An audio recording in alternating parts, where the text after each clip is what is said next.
Good morning, all my second grade friends.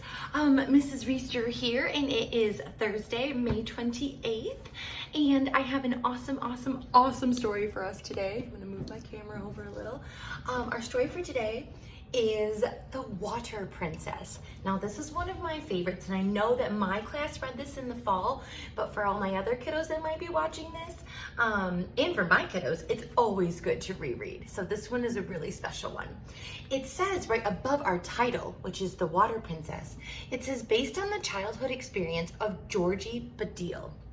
And it's written by Susan Verde and illustrated by Peter H. Reynolds. So if it's written by her, she is our author. And if it's illustrated, that means that by Peter, that means that Peter drew our, yes. Okay, so The Water Princess.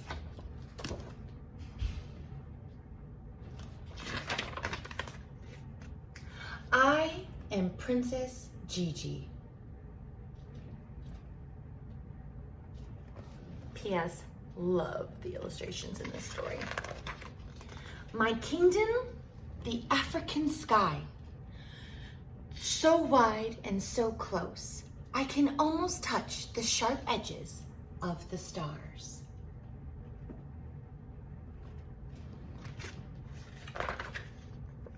I can tame the wild dogs with my song.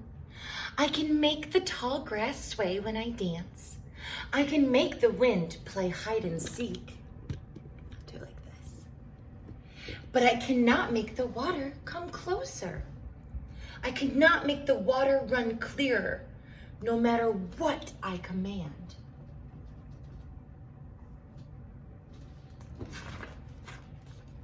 It is early morning, still dark. My mother wakes me. Gigi, my princess, it is time to get up. We must collect the water. So if you were in your house, how do you collect your water? Where do you go to get water? Most of us can go to a sink in our bathroom.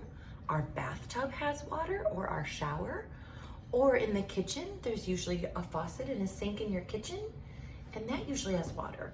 Or sometimes if you have a home or a trailer, or even some apartments or townhomes, if you go outside, there's a thing called a spigot outside, and if you turn that on the side of your house, you also would have water from that location.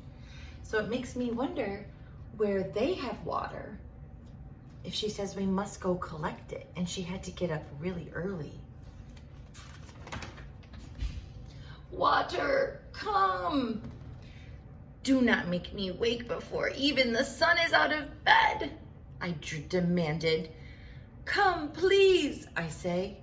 But the water won't listen, and I know we will have to walk so far to the well. I am too sleepy to put on my crown. I think of the pot that will rest on my braids instead. The thirst comes quick, dry lips, dry throat. I squeeze my eyes shut. I see it clear. I dip my toes in it, cool. I scoop it up and bring it to my lips.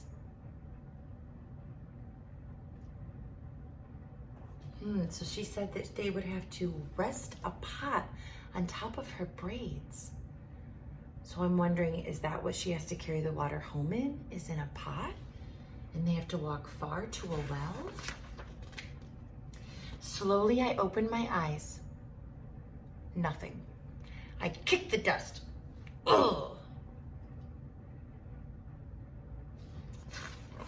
I grab my empty pot and place it upon my head. My mother does the same, and our journey begins, full of song. My mama adds her melody. Our steps are light. We twirl and laugh together, and the miles give us room to dance. I just noticed that instead of it saying mother or mama or mom, it says maman. So I wonder if that is a word that they use in their language for mom, maman. Halfway there, we stop for a moment at the giant karit tree, long enough to grab a handful of sweet shea nuts for energy.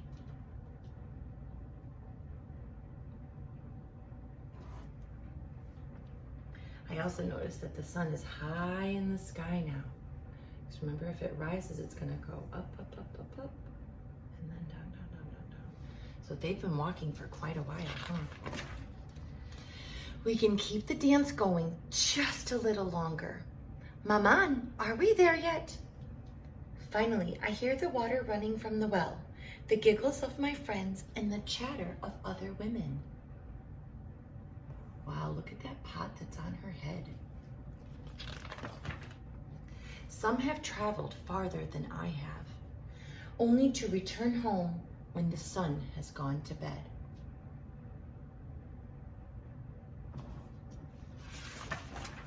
Maman holds our place while I play with my friends. The dance continues and the water is flowing.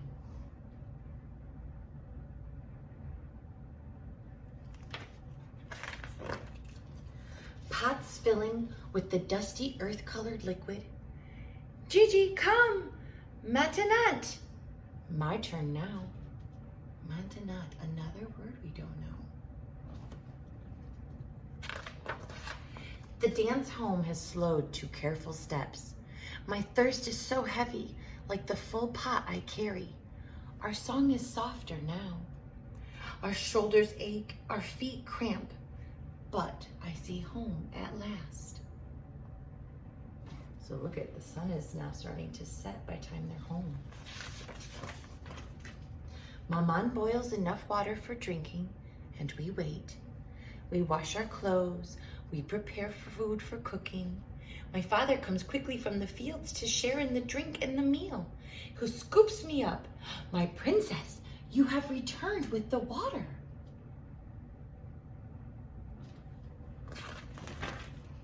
Drink, Maman says.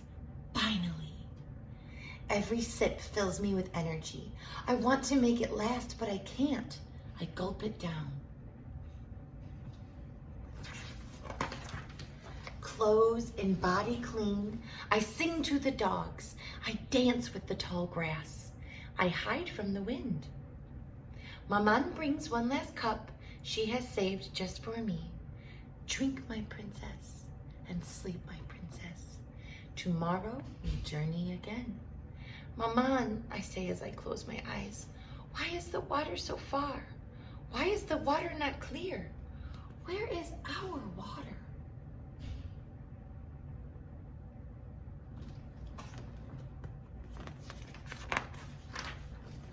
Sleep, she says. Dream, she says. Someday you will find a way, my princess. Someday. I am Princess Gigi. My kingdom, the African sky, the dusty earth, and someday the flowing, cool, crystal clear water. Someday.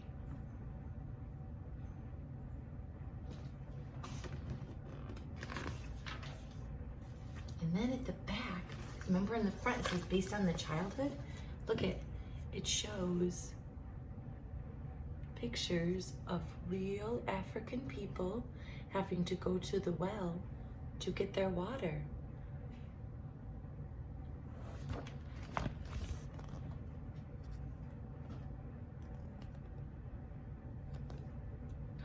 And look at, it looks like they got a well there eventually, where it was much closer. How cool is that? So, what a special story. And I hope it makes you think about and appreciate how quickly we can get water when we need it, and how other cultures and other places around our world don't have water like we have. Even some friends in our own area don't have water like what we have, even in our own state. So it's definitely good to be appreciative of what we have and be thinking of others, and think about how you could help change our world as you continue to grow up and make it a better place for everyone. All right, guys, I love you all so much. Sending a hug from Maryland all the way to you back in Michigan, and I will see you tomorrow.